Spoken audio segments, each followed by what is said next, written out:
Łukasz, do you think that your audience on your podcast are going to be confused when it's my voice coming in first? I'm not sure, but we can check. Yeah. I'm Łukasz, and he's Jamon. Yes. And usually Jamon is on the React Native Radio. which I'm a fan of for years and years. Yeah. And usually I'm a host of the React Native Show podcast. Right. With a long name. And together today, we are doing a crossover episode. Yes, and I'm super excited to do this. We've been planning it for a while. Yeah. It's been something that's, some back and forth going on. These are basically the two biggest podcasts in the React Native space. And of course, we tend to do our own thing usually, but we've been talking about different topics we could take on. So excited about this though. And we are over here in Poland, React Native EU, which just wrapped up. It's been awesome. Yeah, and that's I think I need to explain my voice. I usually sound better if you from React Native Radio and you go to our feed. I sound better usually, but it is what it is. We had 2 days of amazing talks. Yes. Before that we had a core contributor summit which we attended. That was amazing. And for the past 3 days we've been collecting some news, some threads, some currents in the React Native ecosystem, and we've decided to just go for it. Just record as we stand with little preparation. So excuse us for maybe not being on 100% factual, maybe, and I don't know if you know, but probably we are not allowed to speak freely about all of the things that we know from Contributor Summit. Yeah. Yeah, I really wish we could, because there's some really interesting things that kind of came up there. But I guess just to explain to our listeners what we're talking about here, the people from the various partner companies with React Native, not just companies like Meta and Microsoft, but also, Callstack, Infinite Red, Software Mansion, Shopify. Yeah. All these companies, we got together and had various workshops and topics, working groups, where we discussed some of the big pressing topics for React Native, what is really important to all of us. And I thought it was great. It was really cool to meet with all these people and see where people are going. And I learned a lot, I know, and it will affect what we bring to the table with our open source. I know that Callstack, I'm sure, will do the same. Yeah, for me, the experience was even more magnified, because you are on those committees for a while now. And for me, it was a first year joining the Core Contributor Summit. And like you said, we've been discussing problems, maybe pressing problems, but also some nice additions that we want to do, and the React Native going forward in 1 year, 2 years into the future. And I think our clients, you're from Infinite Red, we are from Callstack, our clients trust us to know those things, to guide them through that that ecosystem that is evolving out there, but we are not free to talk about this, so maybe we should start talk about it. Let's move on to the next thing. So, like I said, that's not new news, but maybe some of them are. We don't want to do we react to news right now. My listeners will know that that's a common thing that we do from time to time. This will resemble that a little bit, but it's not necessarily brand new news. We're revisiting some topics. Okay, maybe let's just go with it. The first topic is new debugger experience. Yeah, and with this, which we got an announcement from the main stage 2 days ago, Flipper dropping from React Native. Not dropping the support, but not being included from 0.74 in the React Native init. In the React Native init, the main template, which also would include something like Ignite, which are Infinite Red puts out Ignite, which is a boilerplate that builds upon the React Native CLI, which Callstack maintains. Basically, Flipper, it was interesting. What was the crowd reaction when they announced that Flipper was not going to be in the main? I was surprised on the one hand, and on the other, it felt like I could relate. Yeah. Everyone was clapping. Yeah. Everyone was clapping from the Flipper dropping from React Native. Right. And like Flipper is an amazing tool. It is. It really is. Huge community of add-ons and plugins, and like it allows you to debug your React Native really well. Yeah.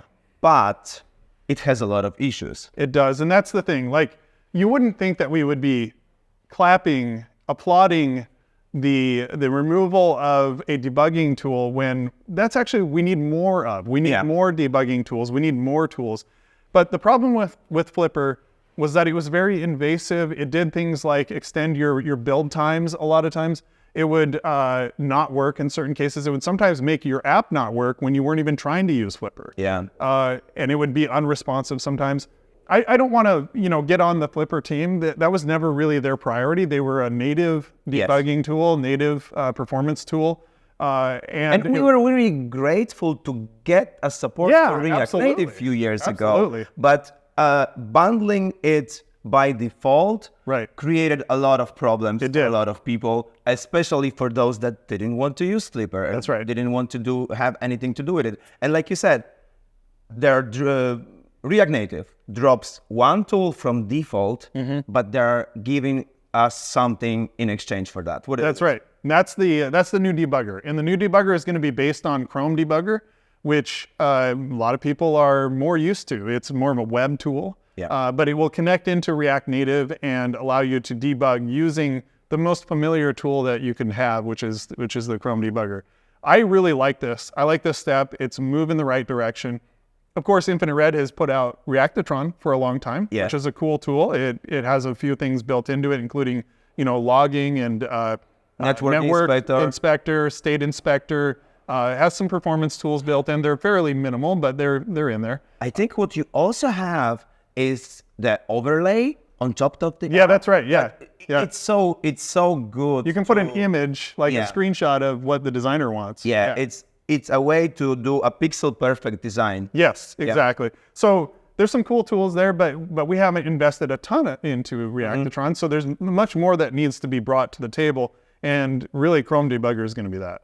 So the main selling point for the new debugger is that it actually runs on the phone, runs JavaScript either on the physical device or in the simulator, and not in the Chrome, not the web browser. Exactly, and it's because like in the past you could use the Chrome debugger, but it was running the JavaScript in an environment. V8. It was on V8. Yeah. And so there were some things that it wouldn't perform the same. You couldn't actually affect. So get this, Łukasz, this is awesome. If you actually attach something to like the global object, the global this or whatever, and then run it in the terminal, like run that function, it will affect what's on your simulator. It's amazing that you could actually do that. Yeah, like right now. Yeah, with the new debugger. Exactly. Yeah. The case that I had with the old debugging with Chrome was that the Moment.js was just, I couldn't reproduce my bugs that were happening on the device. I couldn't reproduce them in the debugger. Right now I can, but Moment.js is a thing of the past, I think. It's from like a few years ago. But that's a good example, where it's just a different environment. Now we'll be running the same environment. Yeah. So that was the new debugging experience and the Flipper dropping. The next topic is a heavy one. So there was a question from the audience in the Q&A panel here at React Native. Well, maybe we can explain. At the end of the 2 days of talks, we had a panel. Nicola Corti was there from the core team, Eli White, Mike Pierzchała from Callstack, and Caleb from Microsoft, Wojtek, and Charlotte. Yeah. And they were answering questions from the public gathered throughout the conference about the state of React Native, the future of React Native, And the future of React Native is what this question is about. Yeah, the question was, when is React Native 1.0 going to be landing? Yeah. And it was interesting because the Eli answer... was sweating. Eli was sweating. You can see him. She's like, essentially the answer is, it's when the community really makes it happen, when the community can commit to it. Because it's not, 1.0 isn't really about a feature set. I mean, that's maybe part of it, but it's really about a culture and a mindset. And I'll just ask you, like, when you think 1.0, what are you thinking in terms of the culture and the mindset of the React Native community?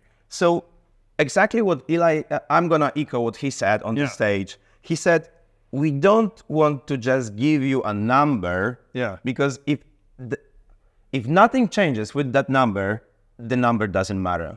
We want to bring stability. We want to bring everyone to the same architecture. Yes. He didn't say new architecture. He said the same architecture. We want the processes to be stable. We don't want to, like Nicola Corti had a talk about how I broke React Native from the last November, I think, when the React Native stopped working for all of the people on Android for a few days. So he said, we don't want that in 1.0. So yeah, the expectation is that we will then treat React Native as a product that you could imagine yourself paying for a license, basically. Yeah. You expect it to work, and it work reliably. Yeah. And yeah, stability, API stability, this isn't, it's not just for React Native upgrades. That's part of it. But it's also for the third-party ecosystem. The third-party, like building libraries that hook into React Native. If we know that there's going to be some API stability moving forward, we can commit to those APIs, and we're not going to have to release breaking changes to our libraries in order to stay up with React Native. That's a huge thing, because a lot of times it's like, hey, I want to move up to 72, to 73, to 74. Well, in order to do that, I need to upgrade all of these other packages in order to get up there. That might actually be a thing when we go 1.0, but then after that, hopefully it will settle down. Yeah, and this is what he said as well, that we want to keep on one for a while. Yeah. We don't want breaking changes every 3 months or something. And we have that now. Maybe those are not as big over the past few releases, but still, like you say, maintainers of libraries, they don't have too nice time with React Native right now over the past year or two. And the other thing, and you probably noticed this with your clients as well, sometimes clients will come to us, or prospective clients, like sales leads will come to us and say, well, we're thinking about React Native. The only thing is, it's not 1.0. So can we really trust it? It sounds like it's beta software. So this is also a commitment to the broader just ecosystem of companies that want to commit to React Native. But if it's not 1.0, it feels more shaky. Yeah, the warranty should be in place, basically. Batteries included. Batteries included. I like so yeah, React Native 1.0. It's not going to be soon, but we will get there as a community, and we can go next. And next is not something that's new, but something that has been around for years and years. And actually, I don't know if you know that, you probably do. Expo was created even before React Native was released. Yeah, I've heard that. Yeah, I heard that from Charlie. Yeah, Charlie was saying that. And they were trying to build something like React Native. And when React Native came out, they said, this is what we're looking for, but let's put a layer on top of it. Really cool story. Okay, so Expo story. Yeah. Hardcore React Native developers, they have suspicion about it, let's say. Yeah. They don't know what to think about it. They like CLI, they like bare bones, they like Ignite. Ignite comes with Expo now. It does now. Yeah, but it doesn't used to. Didn't used to, yeah. And I was the same, honestly, a year ago. Yeah. But then I watched a lot of great talks from Up.js. I interviewed some people working on Expo Router, working on new Debugger, which was introduced in Expo first, I think. And I think it's important to explain what Expo was and what Expo is now. Yeah, Expo initially was more what you think of with Expo Go, where everything was included, and if it wasn't included from a native standpoint, you were kind of out of luck. It was really just JavaScript. And it was either all or nothing. All of or nothing, and then you had to eject if anything went, even just one little line of native code that you needed. Over time, that has changed to now, obviously, things like config plugins and Expo pre-build. At Chain React this year, Keith Kirok from Expo, the Expo team, gave a great talk titled "Not Your Grandparents' Expo." Aww, it's a great title. Yeah. And what he essentially was talking about was that evolution, going from we're going to be sort of like a dumbed down version of React Native to being a fully capable, any native code you want through config plugins, through different workflows, but still having that Expo Go experience when you just want to show something to someone without having to touch native code. Like a PR review. Yeah, absolutely. And minimal repros and whatnot. So I think what's the general misconception is that we still have that all or nothing, but we don't. Yeah. What we have now is a bucket of different utilities that you can mix and match. You can use one and not the other, and vice versa. Yeah. And those can really improve your workflow. Yeah, and the way to think about it is normally you go in there and you edit native files in iOS or Android, and when you do that, you're sort of running the risk of making your upgrades more complex, of maybe not doing it quite right, not really being able to share what you've done other than snippets and git diffs, where config plugins allow you to basically write a script that will generate your whole native folder, and you can delete those folders and regenerate them anytime you want with new parameters. And that's a really easier thing to not mess up, because when you do an upgrade, you can upgrade and then regenerate everything and you're good to go. But you still have all the customizations that you need. It's really powerful. Yeah. I saw that in some other React Native-esque things. That in my project, we used to not have the folders, the builds. We used to create the build every time we wanted. And that's the case with Expo right now. Right. So what do you say from consulting experience, from talking with your clients? Do you have a lot of clients using Expo? And how about clients that don't want Expo at all? So a year ago, almost nobody was using Expo. But that sort of changed. I don't know if there's a specific point, but we started recommending Expo even to our bigger clients, more greenfield stuff. And we currently have 3 projects going using Expo to varying degrees, other than just like Expo modules of various, we use those in almost every project. But Expo itself, like the whole pipeline, including EAS, config plugins, all of that, we actually have 3 projects doing that, which is really interesting and very cool. So I would say about a year ago, it changed. And there are still clients who come to us who are maybe not open to using Expo. That is still the case. But we're slowly changing their minds over time. I think it's a process. How about you at Callstack? I need to address the elephant in the room. Yeah. You are a CTO of one of the partner companies. I'm just a technical leader for one of the projects. I don't have such overview of our projects, but from my development perspective, again, a year ago, I was really skeptical, and I had the same experience that I had 5 years ago or something. Yeah. Right now, I use it. Like I use this in my personal hobby projects, like Weather app and To-Do app and all that. And yeah, I'm a believer now. Yeah. And I'm gonna sell it to everyone. And it was also like mentioned during the Q&A at the end of the conference that all of those 6 people sitting there, really like industry expert, industry leaders, they recommend everyone using Expo. And if you at any point don't want to stick with it, you can just generate and you can just adjust. Yeah, I really like that connection between React Native and Expo itself, where it really is a tight partnership. Expo is React Native, and it's just a layer on top of it that'll really eases all the developer experience. So we're definitely seeing it turn a corner now.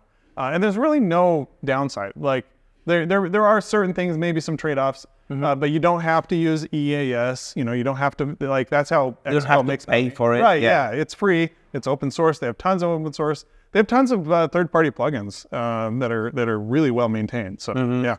Do you want to talk about Expo Router or? I was thinking about closing the Expo discussion. Expo Router That makes sense. and Expo Image, amazing libraries. They are. But I don't have really much takes on it. Apart from They're very new. So yeah, that's a whole nother thing.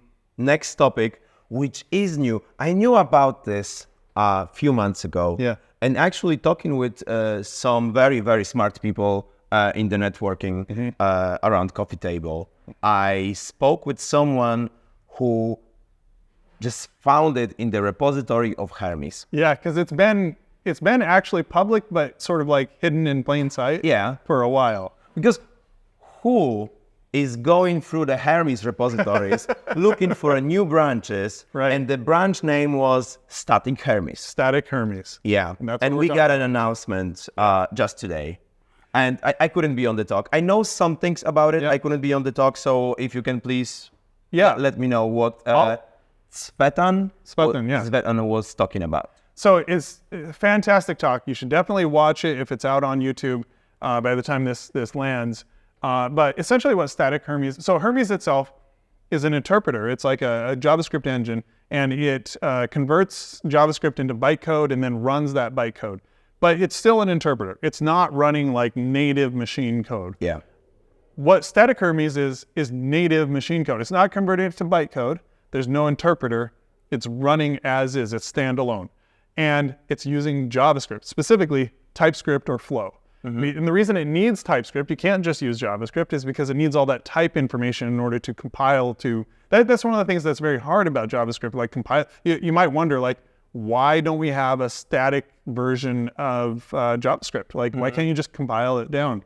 Well, that's very hard to do with an untyped language. Yeah. So by having strict static typing with TypeScript or Flow, they can infer the types from that, and then they can actually compile it down to machine code, which where this would, it doesn't necessarily replace the JavaScript that you're using on your front end, but where this would replace is mainly if you were to get to a certain point in you're kind of like looking at your performance and you're narrowing it down, and you finally find out that the Hermes interpreter is really your bottleneck. It's too slow for something. Maybe something, I heard an example of someone who was trying to do an encryption algorithm. So when that happens in the past or up till now, your only recourse would have been to write it in C++. Because C++ would, I mean, you could write it in, I guess, Swift and Kotlin, but really C++. Yeah, if you want the best possible performance, you go as close to the metal as possible. Exactly, and also C++ is cross-platform, so you were able to run it on Android and iOS. So C++, but we're JavaScript developers, we're TypeScript developers. We would rather write that. Yeah. So Hermes, Static Hermes, will allow us to write TypeScript, compile it as if it's C++, and run it on both iOS and Android. And it's incredibly fast. It's up to 20 times faster than your typical interpreted bytecode. There are some trade-offs. You can't just write any TypeScript you want. There's some rules around that. I mean, I suppose you could, but you end up with performance penalties that make it not worth it. Well, I guess TypeScript can be really complicated. Yes. You can do a generic of a generic of a generic, maybe, and that might be hard for a compiler to. Interestingly, it's actually the opposite. The generics actually help the compiler quite a bit. But what's really hard is when you type something as let's say let user : user, like capital U user, but it's actually undefined. You can't do that if you want maximum performance, because you really need it to be actually like a user or to type it as user or undefined. So a union. So stuff like that is actually the sort of the limitations around it. But it's a lot easier than learning C++. Oh, And yeah. so you can learn sort of the rules around it. It's not ready yet. It's highly experimental. Yes, very experimental, but they're making progress. He even showed a screenshot of compiling a command line, just a binary that you can just run on your command line. So that's kind of cool. You don't necessarily need to even run it in your React Native app. He said don't do this, but people will. My take about this is it's great. I've heard people talking, I think people from Meta talking that they already have plans to obviously, if this works, they will include it in Facebook. My hope is that I don't have to do anything. I just have to bump Flipper, the Hermes. And it will generate the necessary bytecode for me from the things that it can. It will leave the places that it cannot alone, and it will just interpret it in the runtime. So I think by default, it will not behave any differently than even if you bump it. I don't think it'll behave any differently. You have to kind of opt into this behavior. And why wouldn't you just write everything then in static Hermes? Well, there is a bit of a performance, or sorry, not a performance. There is a bit of a cost in developer experience. Because when you have a crash, you need to compile, and when you have a crash, it's native stack traces. It's not your normal JavaScript stack traces. So it's not necessarily something that would be used as a broad brush across your project. It's very much more when you were going to decide to use C++, now you would use this. Okay, I get that. And just another hot take. Yeah. This is a great tool. It's just amazing. So I talked with Svetan about this in March. And I was like really excited, and I started talking about like React Native using this. And she said, what are you talking to me about?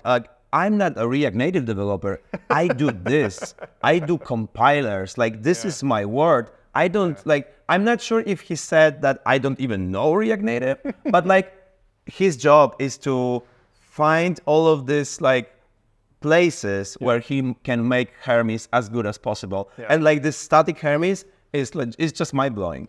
Yeah, and in fact, he talked about even for the interpreted Hermes, like the regular Hermes, that they have potentially the ability to double its speed pretty soon. Like some ideas on that. So they're always working on that. By the way, funny little story. So Charlotte, I forget her last name, but Charlotte gave a great talk about Charlotte from BAM. Yeah, from BAM. How React Native works, essentially.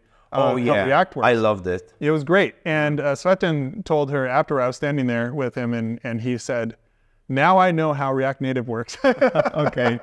It was really about React. The React rendering behavior. That's right. Mental model for React Native behavior. I highly recommend everyone to watch this. Go check it out. Yeah, it really refreshed my memory as well. Yeah. I didn't know about the fibers and like fiber tree, and like, it's great. It has such an amazing visuals, and she's such an amazing speaker. Go check it out right after you check the episode, the crossover episode on the React Native radio and the React Native Show podcast feeds. Static Hermes, probably we can just wrap it up. Core Contributor Summit, we already discussed this. Okay. Oh, this is a big one. One notable missing subject from this conference, 2 days, and we had Nicola Corti on stage several times, new architecture. Yeah. I feel like no one was talking about it, either on stage, neither in the coffee machine place. Yeah. Why do you think that is? I think it is a big elephant in the room. It's a big topic. I think progress is being made across the board. It's not just internally, but also with third-party libraries. But it feels like maybe there's just a lull in talking about it simply because everybody is so heads down working on what they're trying to bring everything to the new architecture. But you're right. It was kind of interesting. We didn't actually hear a lot about it. Yeah. There was a question in the Q&A about the new architecture. Yeah. Do you remember what the answer was? So Nico read the question. He asked Eli about it. And Eli just said, Nico, you should tell us about, because Nico is like, I think his role in the core team is actually this. It's actually like new architecture, talking about new architecture, bringing the new architecture. There was some talk about the interop, which is nice. I think that was huge. The interop. So what the interop is for our listeners, essentially in the beginning, they said new architecture was not going to be compatible with the old architecture. Like you'd have to upgrade. Again, all or nothing. All or nothing. Then later they kind of reversed that. It was actually, I think earlier this year, they reversed that decision and they said, nope, we're going to provide an interop layer for everything, even the deprecated methods. Actually, there are a few steps to this. Yeah. So in the beginning, like years ago, when they announced new architecture, it wasn't clear. Like the messaging was, it's all or nothing. Yeah.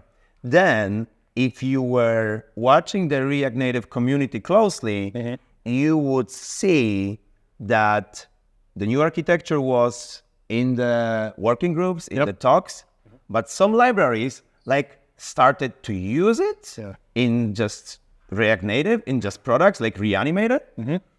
What the hell are they using? Yeah. So they were using turbo modules, right? The GSI. Yeah. And the GSI is half of the new architecture. And you could use that bit just as standalone thing forever. Right. But the other part of new architecture, the new views, like Fabric. Fabric, Yeah. That was all or nothing. Yeah. You couldn't use old renderer and new renderer. If you tried, you would get a pink box in your in the view hierarchy. And in March, it was announced, like in the RC for 073, I think, that you can do that now. I want to give a shout out to Rick Hanlon from the Meta core team, who really advocated for the community to get that interop layer in there. I think there was some internal resistance. I don't know exactly who from, but it's a lot of work. It's a lot of work to do. But Rick, I think really pushed for, we need this for the community. We need to make sure that that libraries aren't left behind. And this interop layer will allow you to run these libraries on the new architecture. Yeah, but like I can also see from like the pushback side. Yeah. I can also see that you made those steps forward. You are out there, you say, this is great. We should all be using it. Like, please embrace it. We will help you. Nico was saying last year, we will help you. This is the time. This is the time. Let's do that together. And then when people see you taking a step back and say, maybe we can help you out. Like, it's great. I agree, this is great. But like, from the messaging point of view, from like the, how do I say, from the, from the message, the branding, branding. Yeah. And I think that it's a concession to the reality that there are many really popular packages that are not very well maintained. Okay. So things like Expo's stuff is all going to move to the new architecture if it hasn't already. Most of it has. React Native WebView, because of Thibaut, has moved forward to the new architecture through great effort. But there are other libraries that won't make the move, and if you leave them behind, you're going to leave the companies that are relying on those packages behind. They will never upgrade to the new architecture because of it. So it was a concession to reality. Obviously, we all want to use the new stuff, but the good news is that new libraries that are created afterward can all take advantage of the new architecture, and then eventually the older ones will drop off and we'll have new ones take their place. Yeah, I love it. I love that it's there, and I love the compatibility. And thanks. Yeah, absolutely. So my voice is going out. Like, I cannot. I'm surprised you've been able to do as much as you have. Like, I've been doing this since like Core Contributor Summit.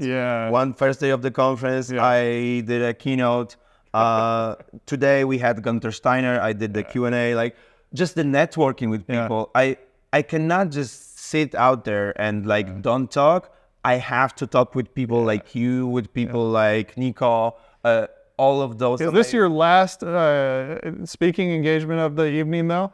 Oh yeah. Good. And then we are going to head to the party. Yes. So, what do you do at the end of your podcast usually? Usually, I ask, I thank the people that are behind the project, the podcast, which I do want to say thank you to Callstack's team here, the React Native Show podcast. I got it.